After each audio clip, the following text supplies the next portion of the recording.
The Nürburgring finally saw Shedlick removed from the top step of the podium. However, the American will have to live up to his country's reputation this weekend and try his hand at oval racing. Will he get back to his winning ways? Will the oval specialist snipe his victory? We'll find out soon as we get ready to watch Round 8 of the Lotus 49 Grand Prix Legends Series. And you'll see it all live here on the Global Sim Racing channel. Hi, I'm Joe Peak, and with me in the booth is Christian Challoner. Behind the scenes is our director, Robert O'Brien, and he's using cameras provided by Dougie Beard.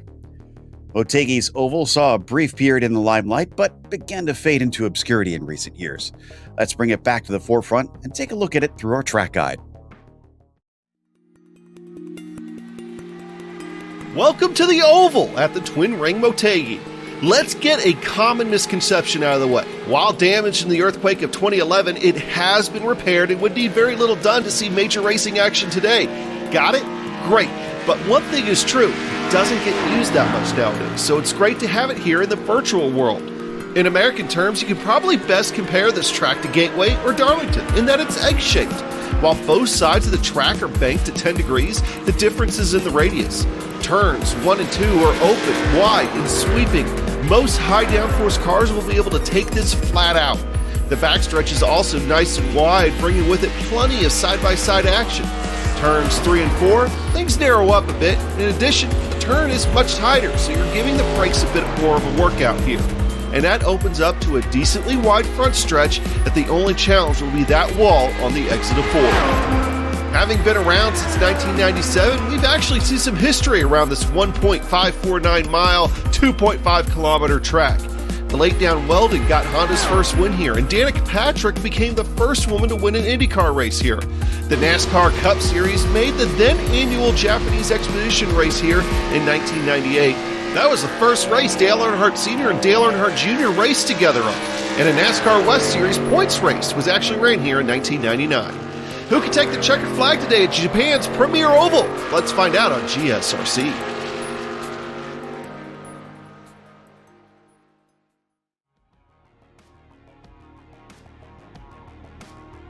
Well, Christian, with their choices of ovals to run, this was an interesting one because it's certainly the more unique in the iRacing selection.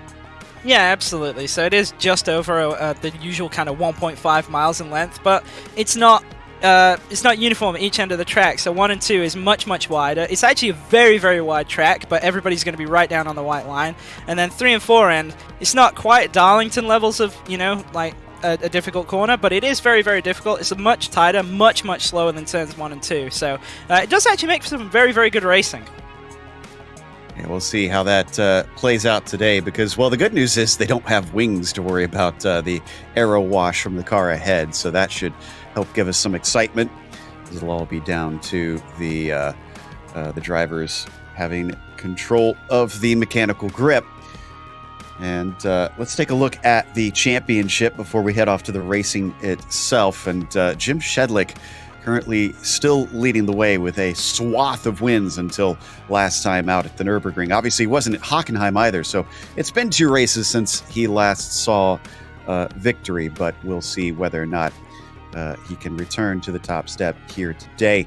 It is about 30 so points, or actually, 60 or so points between himself and Ove Trangerade, with Jordan Gronkowski sitting in third, actually tied there with Xavier Sanchez. We'll try and get you a graphic in a little bit. But then Sebastian Tixier had a pretty good run at the Nürburgring, and he gains a little bit forward on those in front of him. Has had a very up and down season for them. Let's take a look at the F2 championship as well, Christian. Here's the F1, so we can give our audience a little bit of a visual on how things are. Look at how tight it is, however, down between 6th and our 10th place drivers. Those have all to play for here late in the season. The F2 championship, though, just as important here, Christian. Yeah, well, no surprises. Jorge Neves still leads, but with a 31-point lead over Matthew Maudsley. Maudsley didn't have a particularly good round at the Nürburgring, involved in an early incident. Matt Wright is now pretty tight for that second place spot, 1 point back. Marco Antonio Lopez Salgado, 46 points back in 4th, with Glenn Becker rounding out the top 5, 55 points back. As for the Nations Cup, it's very weighted in favor of the U.S. currently, just because of Shedlick's victories. Gronkowski's been contributing a lot for the United Kingdom, and look at Spain and Norway starting to creep up on him. And Singapore, with mainly Tixier trying to help with that one, is a little ways behind. From there, it once again tightens up in the latter half of our top 10. This is a slightly different race, Christian, so what are our race details? Well, 57 laps, and it's actually a little bit of a long race, I would say. It doesn't go as quickly as you think, and after about half the distance, you're going to be pretty wore out. Open setup in the 49 as always, no spare car, no cautions today, so a little bit different for an oval. So qualifying, really, really important, because the field will spread out pretty quickly. It will indeed, and Gronkowski on the provisional pole right now. They still only get those 2 laps here in qualifying, but it's much shorter. It's 5 minutes around here, so this will be over quite quickly. And John Olsen now takes it to the pole. Bill Tyler now puts it up at the top, and it is constantly in flux here.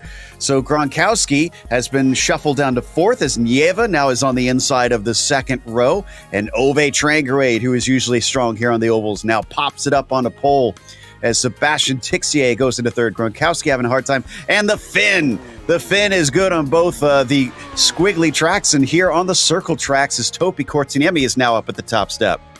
Yeah, 36.44 is pretty good for such a hot track. 45 Celsius right now, so lower grip than you would definitely want out there.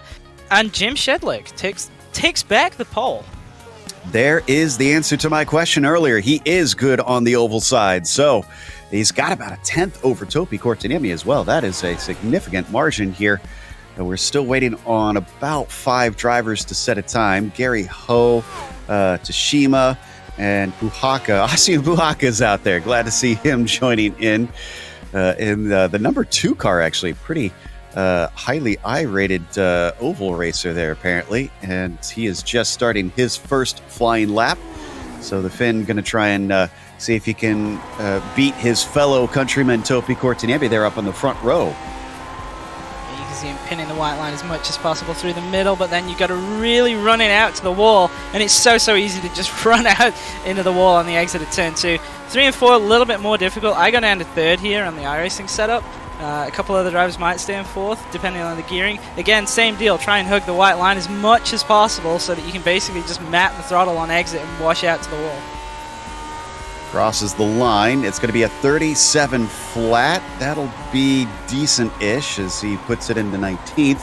Certainly not all that high up the order as he hugs that left side line all the way down there, tracking out. Got to take it right up there to carry the speed. And can he go quicker? Right now, it does look like his time is improving on the charts. So let's see if he can at least crack into the top 10 with this.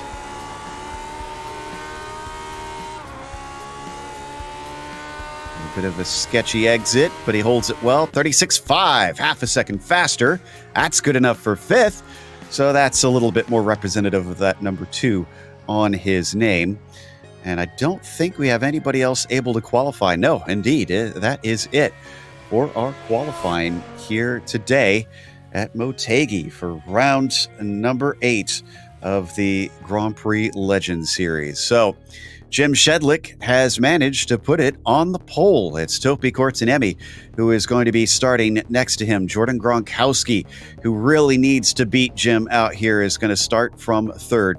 Laust Olsen will be P4, and Aussie Puhaka starts from fifth. Then it's Ove Trangrade P6 and Bill Tyler in seventh. Sebastian Tixier all the way down in eighth here at the start. John Olsen will be ninth, and Seb Alexander rounds out your top 10. Kensuke Teshima lines up in 11th with Bruce Nelson coming off a very good run at the Nürburgring. He lines up in 12th. Once again, ahead of Hoya Niva, he's in 13th with Xavier Sanchez, a little bit further back than we'd expect to see him in 14th. Javier Mosquera back there with the number 3 car in 15th, with Robert Plumley alongside him in 16th. Will Lamb and Marco Antonio Lopez Salgado line up 17th and 18th. Richard Yalland, a driver we've seen have some good results, but also some misfortune this season. He lines up in 19th, with Jan Nosek rounding out the top 20. 21st goes to Michael Grissinger, Tobias Harnby 22nd. You've got Timothy Porter P23 and Gary Quellen in 24th position. Then it's Gary Ho and Matthew Maudsley in 26th. Maudsley struggling today. Remember, he's fighting for that F2 championship. He's got to make up some spots. Eugenio Massa starts from 27th with Emmanuel Pereira, and Steve Morris will be your last two setting the time. Robert Reynolds and Thomas Schaffner will be starting from the back of our 31-car field here today. Pretty large field, but as is tradition here on the oval side, they're going to start with a rolling start, not the standing start they usually see here in the 49s. Look at the track temperatures, though. Very, very hot. And will that make it difficult to try and pass here, or would that not have much effect, Christian?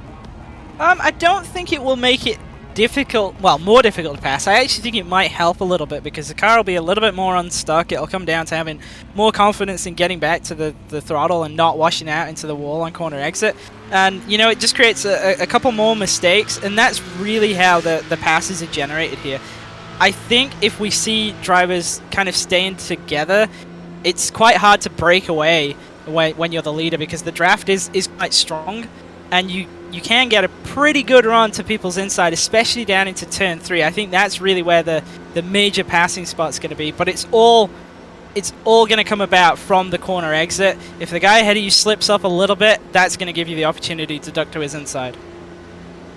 Let's take a quick look at our cams before we get going racing. We got two here today. We've got Tim Porter giving us a view, and then Laust Olsen as well is going to be showing us his perspective. There's Laust Olsen, who is going to be starting from the second row. And there is Tim Porter, who's going to be starting on the opposite end in 23rd.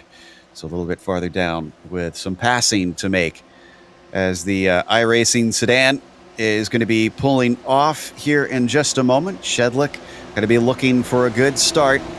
Control will be given to him on when he wants to go.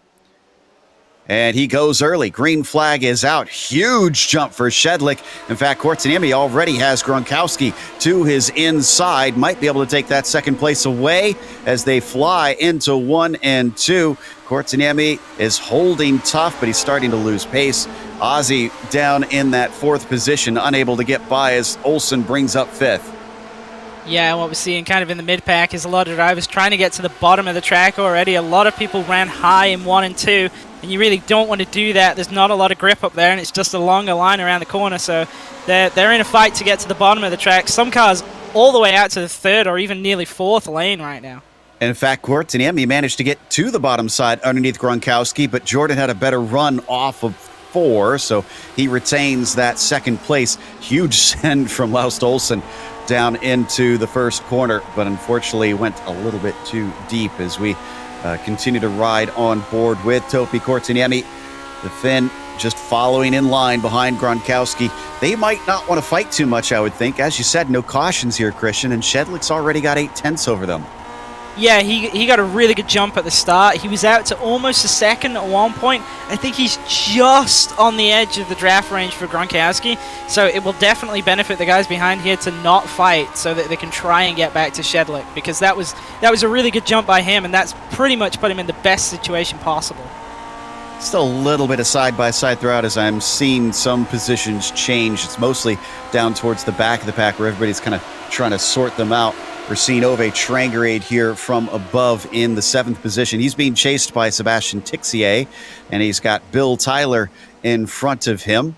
The New Yorker is actually more focused on the car ahead of him. That's Laust Olsen in the yellow and blue. And as they fly down the front stretch, already ticking off lap 4 here. It's a little over 30 seconds that they run these laps.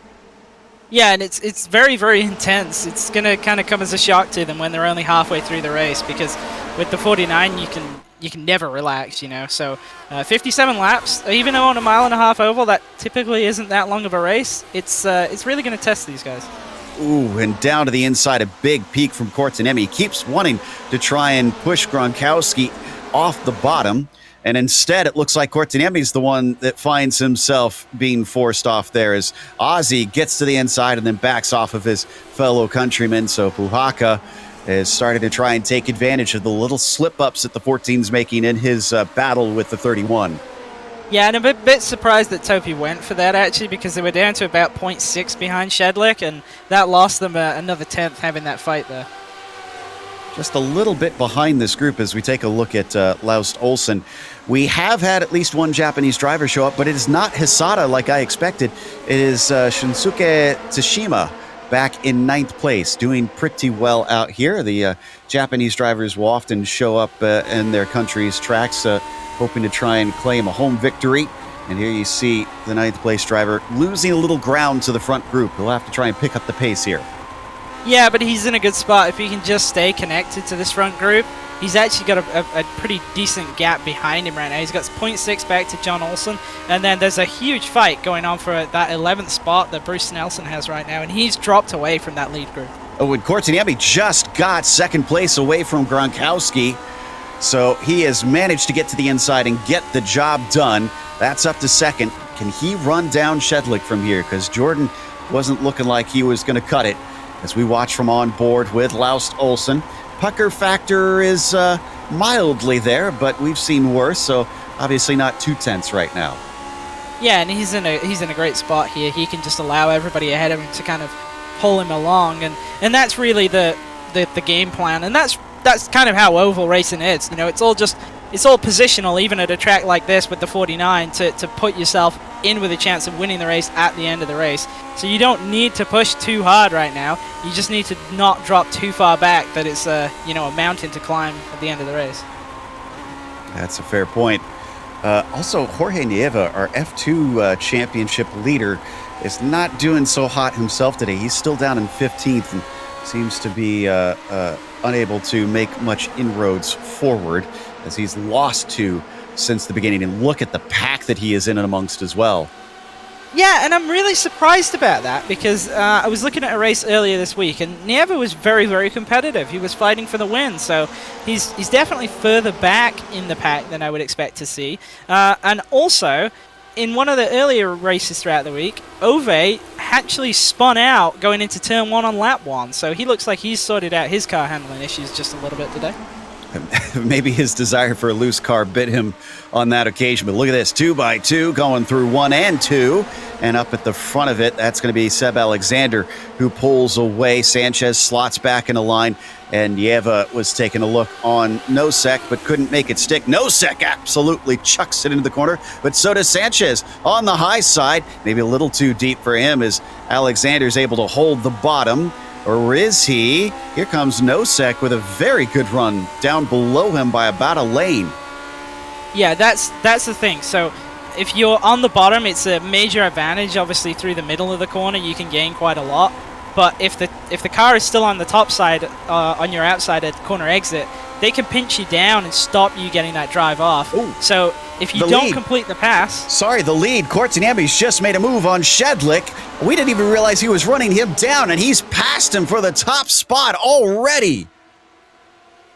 And a huge gain. He was 6/10 behind, obviously. He's going to try and get it back. Shedlick's not going to take this resting. Kortaniemi has won every single race he showed up for so far this season, which I believe is 3 of them. Yeah, 3 races that he has attended. He's going to try and continue that, but he's got a battle on his hands for it. Yeah, and this is going to help everybody behind, especially if these guys are now too wide, because Quartanami on the top side, if he's stopping Shedlick getting that drive off that I was talking about, then that's obviously going to slow them both down, but it looks like Shedlick has now completed the pass. All right, so Shedlick retains his lead, at least for now. Great run. The slipstream definitely helping down these straights. And Quartanami's up with him. That side-by-side battling has allowed Puhaka to gain. Gronkowski, though, has fallen behind Ossian and fallen to fourth. Just letting these positions go a little bit. Maybe that's the give to the take that we heard Christian talking about earlier. And down to the inside into 3 and 4. Is there going to be a cut back? That looks like a better exit maybe for Shedlick. No, he can't get the grip. So Quartanami's going to lead this lap. And he's going to go to the inside, though, again into turn 1. Take the desired bottom line all the way down to that white line as they fly through these corners and coming up to the exit where they have to take it right out to that wall. Look at how close they get off of there. And Shedlick is once again back to the front. That's not the only swapping back and forth. The group behind them has also been changing around every lap between Tyler, Trangrade, Olsen, and Tixier. Yeah, and this is all just a positional deal, trying to get forwards, but obviously not, giving the positions back up immediately. Looks like Ove is going to fall down too, as Quartanami is going to get to the inside of Shedlick as well. And there you see him sliding in front, but Shedlick tries to cut back underneath with the over-under and finds his momentum halted. Yeah, he's going to be easily to the inside in 3 and 4, though. Using that slipstream, yet still, they might be little cigar tubes, but those wheels, and you can see the rear of the car as well, is not very aerodynamic. It blows up quite a bit of a hole. So Quartanami now on the outside on Shedlick. Is he going to pull the same move on him? No, he cuts down underneath pretty early, so he'll fall in behind into second. Behind them, Gronkowski is having to fight off Bill Tyler, and Laus Olsen barely retains that 4th place. Yeah, he made a very, very aggressive move on the outside into turn 1 and was actually able to pull it off on Bill Tyler. It looked like both of them got pretty loose, and Gronkowski just able to mat the throttle at mid-corner and drive back past him on the top. Some smoke there. I didn't quite see what caused it. We haven't had any DNFs quite yet, and they haven't caught anybody who's gone a lap down, so this is some interesting developments. We'll try and have to investigate what caused that as we fly through 1 and 2 once again. And Gronkowski goes a little high off the bottom. I've been seeing him do that all race long, and the car looks very loose as the tail starts to waggle a little. Yeah, I've got to say, I'm not really a big fan of his line through 1 and 2, and he looks like he's really charging it off into the corner. This time in 3, actually backed it up a lot, and it looks like it's helped him out a little bit. I believe it checked up the drivers behind him and created a little bit of a gap. Yeah, I don't know what kind of experience he has, and actually, I'm going to guess not a lot, because I'm looking at Gronkowski's rating, and he still has a rookie license, so this might be a little bit out of the 31's element, and he's probably learning a bit as he goes. I'm sure he's had some other races throughout the week itself, but you can see the differences between himself and those who've probably done this before. Yeah, but you do pick it up pretty quickly, and obviously we know how good Gronkowski is, and already throughout the race he's kind of improved already. He's not looking as wild now, especially in 3 and 4, and he's actually moved up onto the back of Ocean here. Ooh, big look into the inside. Oh, contact behind! That's going to be Bill Tyler, who gets spun out. He keeps it out of the wall, maybe? Yes, he does. Great catch.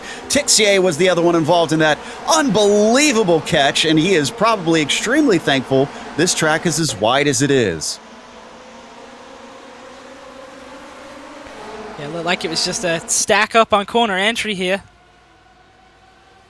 Going to happen eventually, especially with how close everybody is racing. Is it a hit from behind? Yeah, Tixier just gets into him. He's trying to back out. His rear starts to go around. Wow, I can't believe that car did not wind up in the wall. Ove through the middle. Wow. Wow, unbelievable stuff. So that narrows down our top group quite a bit, actually. because the top 4 pull away due to that little fracas, and it looks like Olsen has got to catch back up to the top group. Trangrade made it through, and he might try and follow him. Tashima did catch up a little bit, and then John Olsen unfortunately lost a big chunk, so he's down in 8th. Yeah, and what Laust really needs here is for the top 4 to start fighting again, because when that happens, it's really going to check their pace up. And if he can just get to about 0.7 to 0.6 of a second behind, then he's going to latch back onto that top 4. As it stands, it's going to be difficult for him to close that gap. And we've had our first actual wreck out, Marco Salgado, on his own a long time ago. It looks like a couple laps ago. Had himself running with the wall. In fact, it looks like that was even before the tangle that we witnessed live. So unfortunately, the 20 car is done another with big us. wreck. It's Gronkowski. Oh no! And trying to see who else with him. Looks like Puhaka. Oh no! So I think. Oh, it looks like Gronkowski started to lose it on the way in. He tried to make an aggressive dive. If we look backwards, you're going to see him try to chuck it in. There he goes, the 31, giving it his best. It's already going away. And oh, yeah, when you're on the apron, that's bad news. Yeah, definitely. And I don't think that Ocean really was expecting a late move like that. And you can see Gronkowski tried to stay off him, but as soon as he got the apron, he was pretty much a passenger at that point. Is seeing the sky a bad thing? Definitely, especially in the 49 where the head's above the roll hoop. Well, Ozzy's actually limping the car around to try and get it back to pit lane.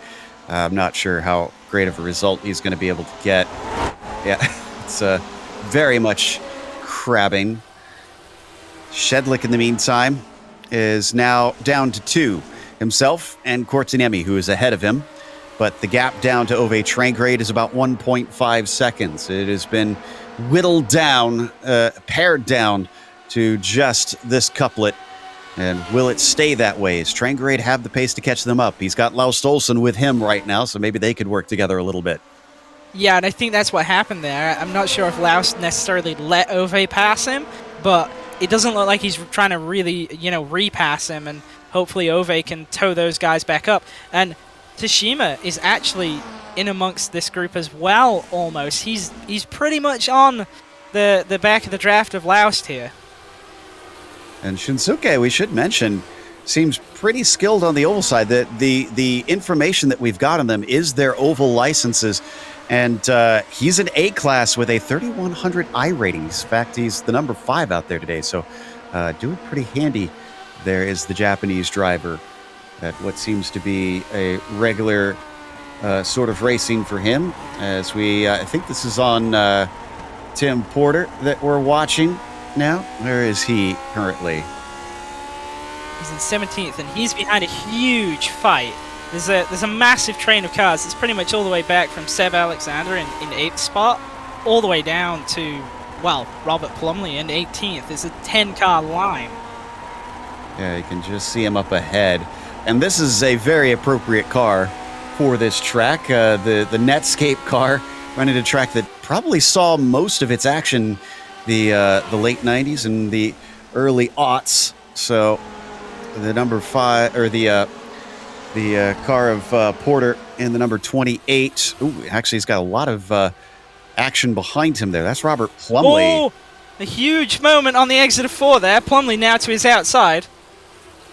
Trying to see if he can maybe get the over-under as he takes a wide entry, cuts back underneath, gets to the bottom, but Porter also places himself there, and he'll retain that 17th spot for now. And I'm not too shocked. I know in some of the laps I had to drive for the lap guide here, that exit of 4 was sketchy, and they're going to go side by side again. Yeah, Porter on the outside this time. It's going to be a little bit more difficult for him to hold on to that spot. He will get a bit of a run, but he's on the unfavored line now into turn 1. Yeah, Plumley waggling the tail, but still slightly ahead as they enter the corner, and now he's got the inside. Really carry the speed on the entry, and it's still not going to be enough for Timothy Porter. He has to settle for 18th position. Yeah, and this has dropped them a little bit off that group ahead of them, but that grouping ahead is still a huge fight. The recovering Bill Tyler is trying to pass Seb Alexander, but everybody behind him all stacked up. Wow, this is incredible. Yeah, it's Alexander leads the train, and Tyler back there in 9th place looking to the underside of him. That is Sanchez and Nosek. Nosek almost able to get this one done. Nieva's in there, Lamb, Snelson, and Mosquera making up the rest of this group. They're getting all the way down into 15th place, still side by side down the backstretch. Sanchez on the outside, Nosek on the inside, and Nosek's going to once again send it in deep down into 3. Yeah, both of them drove in real deep, and you can see Nieva behind them. He kind of chose the middle. I'm not sure if he meant to do that or not. It didn't work out too well, but, you know, there's nowhere to go. Both lanes were occupied. It's unfortunately unlikely to see 3 wide work terribly well here today. And as the drivers fly around through 1 and 2, a little bit more single file this time amongst them, maybe settling down for a moment, maybe regrouping, hoping to try again when there's a better opportunity, as Nieva's blinking a bit on my end. Yeah, Nosek has just lost a huge amount of ground there. He drove way too deep into 3 and 4, and Sanchez just easily drives underneath him. So Sanchez now up into 10th. And we take a look back at our leaders now as we come to Shedlick. And I asked whether or not Ove was going to be faster. Well, he's definitely gained time, and I think it's about to be a 3-way fight. Yeah, unfortunately for Laust, he hasn't really pulled him up with Ove. He's still about 1.5 seconds behind. Yeah, still has a little bit of work to do. So as we are currently on lap 31. It is ticking away. It's contact on the front stretch. It's Bill Tyler. He's having a huge wreck. Nieva's in it. Oh, so Nieva, this is bad for his championship. He will have some drop weeks to help him. And you know what? I think actually this effectively starts with Alexander, but it's Tyler who came out the worst of it. Watch up ahead. You're going to see Seb have a big moment, and poor Tyler was at the wrong place at the wrong time. Yeah, you see Seb come down off the wall, and Tyler just got hit pretty good by him, and then spinning in the middle of the track. Nowhere for anybody behind to go. You see Nieva just straight into the side of Tyler, sends him for another pirouette. Well, when things go bad, they seem to go bad very quickly for the drivers. So Tyler was lucky once, but not twice. And a bit of a shame after the way he gathered it up. And cars just bouncing around on that front stretch. Oh, Trangrade is officially there now. And Shedlick is taking that as a sign he's got to hurry up. He's starting to make the move on Cortinami now. Yeah, and this battle now is bringing Laust in. He's gained 4/10 the last couple of laps here. So he's going to be on the tail end of this draft pretty soon if they keep fighting this hard. You know, I know wings are a big part of modern IndyCar, but I would love to see them return to this style of racing. As back to the inside goes Cortinami. Just take the wings off for the ovals, make them safer tubes than these were, and send them out. That'll be some fascinating running. Yeah, I absolutely agree with that. You know, if you could make this safe, I would absolutely go and watch this. That's been a joy to watch. It's all down to that mechanical grip. So much back and forth between them. And now Trangrade has managed to get underneath Cortinami. This complicates things for the Finn.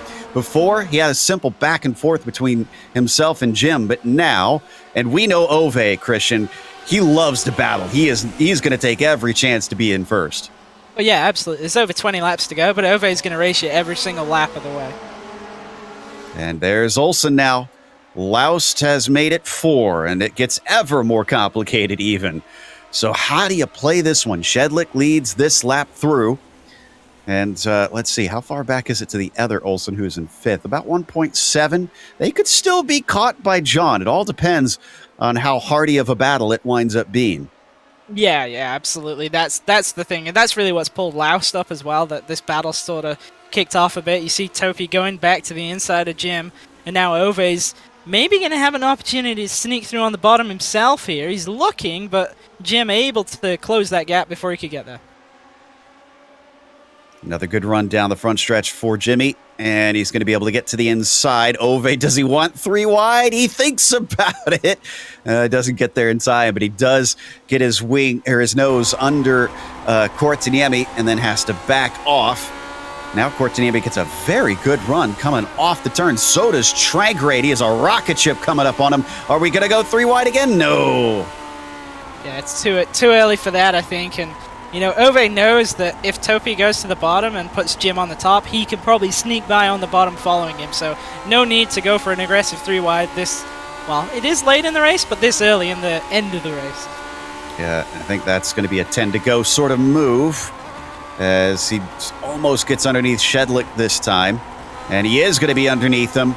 That is possibly the position. Wow. Jim working the high line mighty well. Can he carry the speed off the corner? Yes, he can.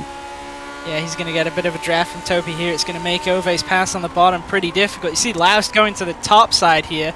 He's not going to be able to make that work. He's got no help out there, and there's just not enough grip on that higher line to make enough momentum through the mid-corner. Seen a little bit more looseness coming off of Shedlick there. Did you notice much of a change from beginning to end with the... I guess these guys are all running open setups, but could the car find itself changing the way it handles as you get to the end of the race? I thought it was pretty consistent, if I'm honest, but what changes is how much risk.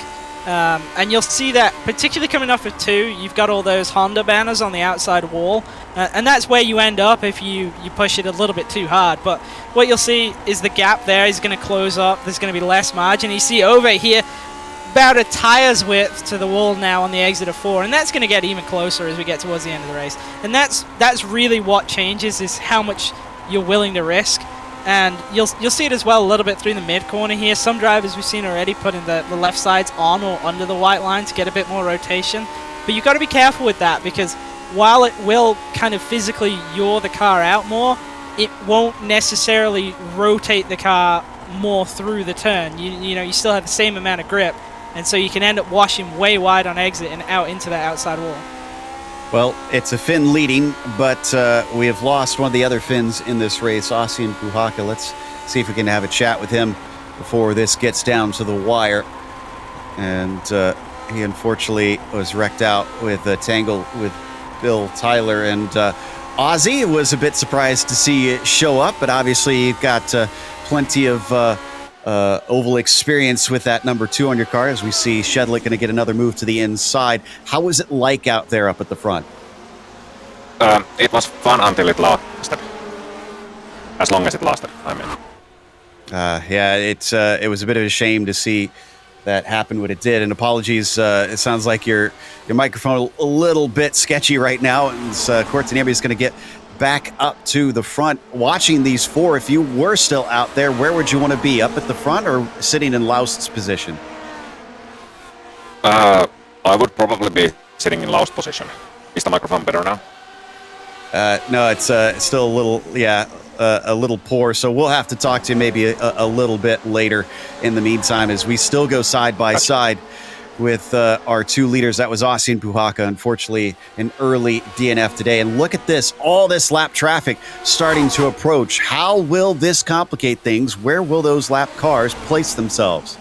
Well, that's really going to be the big thing as to whether you get any opportunities. And Seb Alexander has gone around in the middle of 3 and 4 whilst we talk about the lap traffic.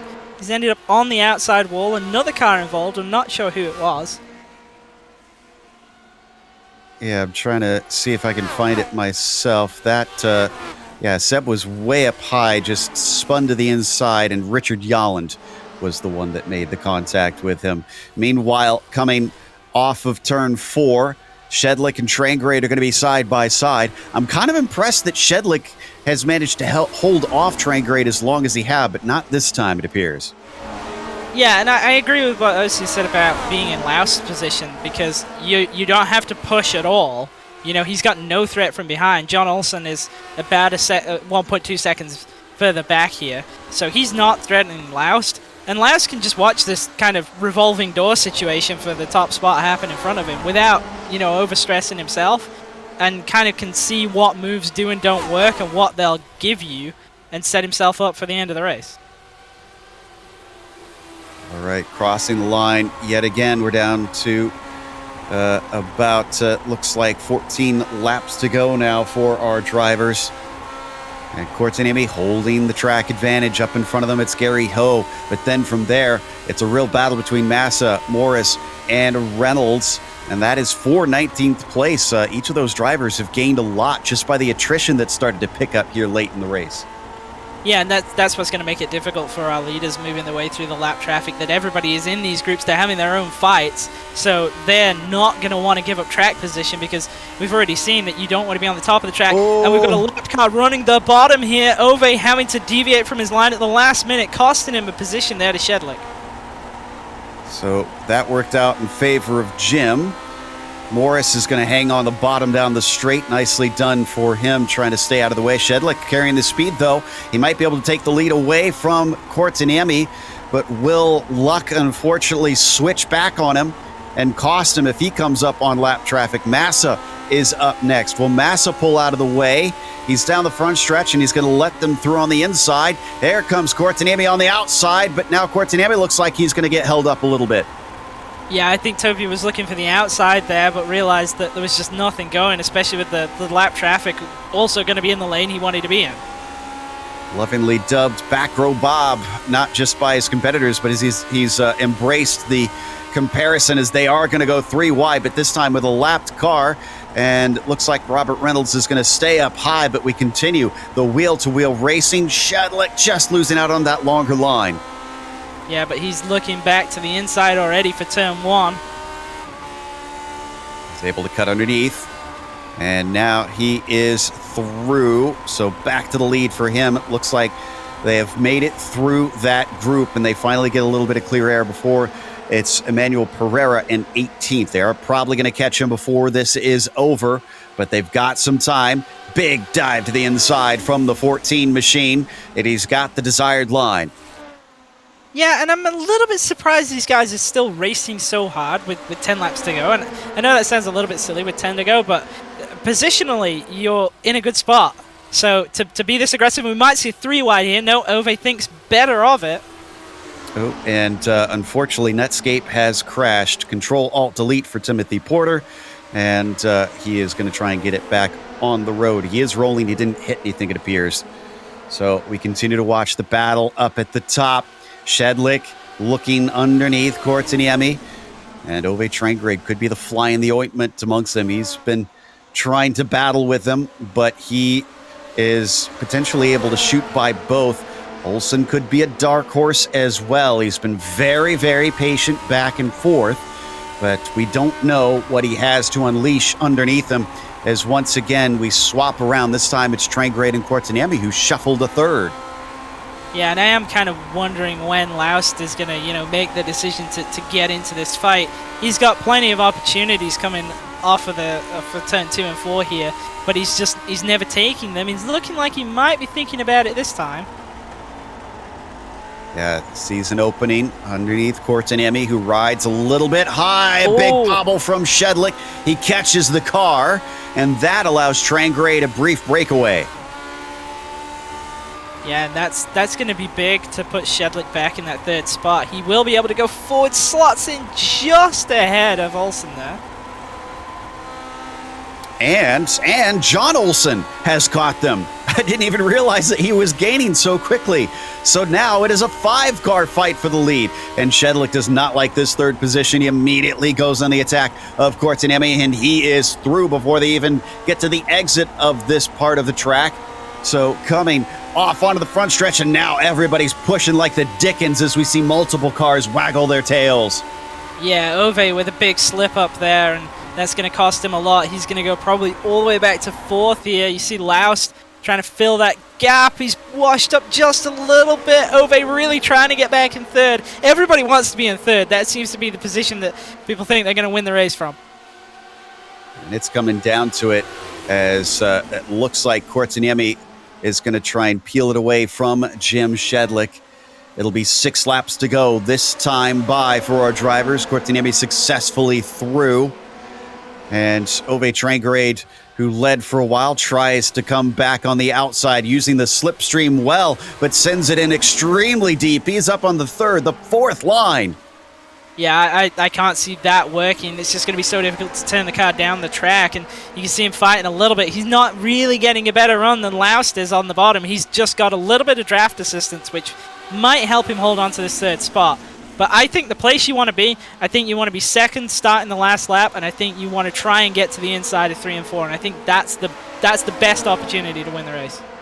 Laust was finally taking some looks, but man, coming off the corner, he was very slow there, and it looks like Shedlick was not.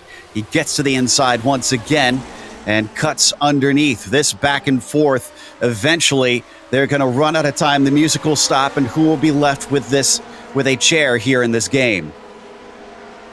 And that's the difficulty of it. Right now, it's kind of become dominated by Topi and Jim for this kind of swap drafting almost that we've got for P1. But Ove's got to get himself back in the fight. And I'm just wondering when the two Olsons are going to actually get into the fight, because they're being very, very conservative right now. Obviously, it's a great result for both of them inside the top 5 at the moment, but there is a chance at a win here. I feel like you have to go and try and see if you can get it. Absolutely. But then for someone like Jim Shedlick, he's got such a handy lead in the points. He doesn't want to waste any more drop weeks. A second place will still do him well. Topi Korteniemi has only showed up to a small handful. He's not really in the championship fight, but ego is such a thing for drivers that neither is willing to give way, and they've been fighting tooth and nail. It is going to be 3 to go at the line. Yeah, and that's the first time, and we've seen a 3 wide. I was going to say it's the first time we've seen the leader go defensive into turn 3, and Jim's gone way up the racetrack in 1 and 2. He's going to struggle to get that turn down. Ove getting on the white line, losing the opportunity to have a run at second spot here. Is he going to defend again? Oh, no, he leaves the door open. Shedlick doesn't have that big of a run down the backstretch. And here comes the traffic I mentioned many laps ago. Emmanuel Pereira in front of him. Wonder if he'll just pull out of the way here now that he's being caught up to, so that he doesn't become a part of this battle. 2 to go now. Well, depending on when Topi exactly catches him, might actually help him. He's going to pull him down the straight a little bit, give him a little bit of help in defending that top spot. Still holding that bottom line. Korteniemi's not leaving the door open for him. Or is Shedlick waiting? Is he looking for it? Nicely done by Emmanuel, who's going to let them by. There's the defense from Korteniemi, covering him off as they come to the white flag in this race. 57 laps. Who will wind up the winner? We've got 5 drivers within a shout here. A cutback from Jim Shedlick to try and take the inside line. Is he going to be able to get there? It looks like Trangarade is going to try 3 wide down into turn 1. Can he make it stick? Yes, he does! Unbelievable! He's going to be vulnerable into 3, though. He's going to have to pick which car he wants to go with. Topi is going to be on the top side, but Jim's going to have a huge run here. He's surely going to go to the bottom. Going to take the bottom. Trangarade tries his hand at a very shallow line. 3 wide for the second time this lap. Shedlick is the one that wins out into the corner, but what about off of the corner? This is going to be a close one, almost touching wheels between them. Shedlick gets the run, and Shedlick will win today at Motegi. Wow! 3 wide, almost the whole lap between them. And it comes out to the number 1 car. Laus Olsen never was a factor in that. Neither was John. They stayed 4th and 5th. How about Tashima? The number 5 car still gets a 6th place. He was a little bit quiet this race as he never could quite catch up to them. And Sebastian Tixe only a 7th out there. However, Xavier Sanchez was behind him, so he's going to lose points. Wow, we're going to take a quick break and catch our breath. We'll come back with the official results as well as driver interviews, so stick around.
Welcome back to Twin Ring Motegi. Round 8 for the Grand Prix Legends Series was pretty darn exciting, and it was Jim Shedlick who took the victory, adding to his impressive tally this season. Topi Kortiniemi was second behind him, less than a tenth behind Ove Trangrade, who tried his best to get involved, had to settle for third anyways, but they gave us 3 wide through both ends of the track there on that last lap. Lars Stolsen was fourth, exactly where he started, and John Olsen climbing up from ninth to fifth. Shunsuke Tashima, the only Japanese driver here on home soil, wound up sixth, a nice gain of 5 positions for him. Sebastian Tixier was seventh as Xavier Sanchez loses more points to him in the championship, finishing 8th today. Bruce Nelson was P9, and Javier Mascara winds up 10th. Robert Plumley comes home in 11th with Will Lamb just behind him, a 10th separating them at the line in 12th. Matthew Maudsley made a good recovery from that 26th position starting. He comes home in 13th with Gary Quellen alongside him in 14th. Michael Grissinger comes home 15th with Tobias Harvey, the last car on the lead lap, in 16th. Emmanuel Perry, we saw him moving down to the inside towards the end of the race. He comes home in 17th with Becker Bob, Robert Reynolds in 18th, Eugenio Massa in 19th, and Steve Morris comes home in 20th. Gary Ho is 21st with Timothy Porter 22nd, then it's Thomas Schaffner and 23rd. From there, it's your DNFs all the way down to Salgado. Unfortunately, some big names in there. Puhaka and Gronkowski especially would probably have wanted some better results. But we have our winner ready to talk to, Jim Shedlick. And it certainly seems like he came in with experience with that number 1 on his car. So as the lead continues to swap back and forth through the whole race, Jim, did you have a plan in your head for how that last lap would go? Yeah, really happy with the outcome, and did have a plan kind of developing throughout the race, trying a bunch of different moves as it went along. And then last lap came and I threw the plan out the window when we were 3 wide. I didn't expect that. Isn't that how it always goes? You just have to adapt on the fly. I mean, talk about having to constantly fight so close wheel to wheel throughout this race, especially on that last lap. You guys got mighty close. I mean, does doing that make you nervous at all with these cars? Because it's so easy for things to go wrong at this track. Yeah, it definitely does. Even just a small lapse in concentration, and you could touch the notes cone to wheel or wheel to wheel, and it's all over. So, trying to be careful throughout the race, and I knew swapping the lead back and forth was going to happen. This pretty strong draft here, and on the last lap, we did make some contact off turn 4. I enough to get a 4X out of it, but somehow the wheels kept pointing straight, and we managed to make it across the line. Thank goodness for that. Fortunately for you, but unfortunately for those chasing you, Jordan Gronkowski had a bad day. So you continue to tally up an amazing gap to everybody in the championship. We're coming down to the last 3 rounds after today. So, I mean, from here, the drop weeks start to help. What are the emotions going into that? Are you going to points race? Are you going to continue to try and trounce everybody with more wins? Yeah, I think at this point, just taking it race by race all season and just try to win each week, and that's served us well. And I think at this point we may have about a 2-race lead going into the last 3 races. So, for me, it's still opportunity to just keep winning, keep trying to win at least, keep trying to run as best we can. Yeah, I'm gonna approach it that way until it's all over. Well, again, thanks for coming and talking to us, and congratulations on the victory, Jim. Thank you. That was Jim Shedlick, your victor here today, with Christian ready to talk to second place. Kortiniemi behind him by 900ths of a second. Yeah, a very tight finish there we saw. And Topi, you've done only a couple of select races so far this season, but you've won all of them except this one. Talk us through that battle towards the end of the race and what your kind of strategy for how you were going to try and kind of snipe another win here. I didn't have a strategy because I was kind of trying to trap Jim into battling Uwe, because we all know that Uwe likes to battle a lot and just drive away, but apparently that didn't work out. So I don't know. I played bad for the last lap. I was in the outside line for T2, and I think we went 3 wide there. I'm not sure. So I wasn't sure how much inside I could go there, but I think I burnt my fronts because I was understeering towards the end. I don't know. Maybe. Yeah, it certainly always makes for a fun race on ovals, I find, with the 49. I know that the draft is perhaps a little bit strong, but it does keep everybody pretty close together. And as you said, having Ove up at the front, you know he's always going to battle. I think that's a good strategy. I was actually a little bit surprised with Ove that he didn't be a bit more aggressive into turn 3 on that last lap. I feel like that maybe cost him a little bit, and that actually probably is how you were able to get around him just a little bit there. But we've said about how you've only done a couple of select races. Is there any more throughout the season that you're kind of thinking of showing up for? Yeah, I don't know. Maybe if I feel like it, we'll see. Okay. And what about next season? Are you going to do a full season, or is it going to be kind of more like this season where you just pick out a couple that you kind of like the best? No, I don't know really, because I think it's summer actually, and summer is short in Finland, so maybe not so much sim racing, but we'll see. Okay, well, we absolutely love to see you on track, because you're always up there in the fight for the win, and obviously picked up a couple of victories every start except this one. So a very, very good record in the 49, and we're always glad to see you out on track. And before we let you go, is there anybody that you'd like to give a shout out to? Mick Claridge, of course. He's doing well on his around the world trip. All the best for him. Well, thank you for coming and chatting with us, and congratulations on second place. Unfortunately, ending your kind of run of always winning the races this season. Yeah, thanks, Kristen. I had forgotten about that stat that I had mentioned earlier, that he finally didn't win one that he showed up for, but we're going to talk to fourth place Laust Olsen as well. And Laust was just hanging back for so much of it. We thought you were going to try and get involved there at the end, but then you never seemed to become a factor in that three-way fight.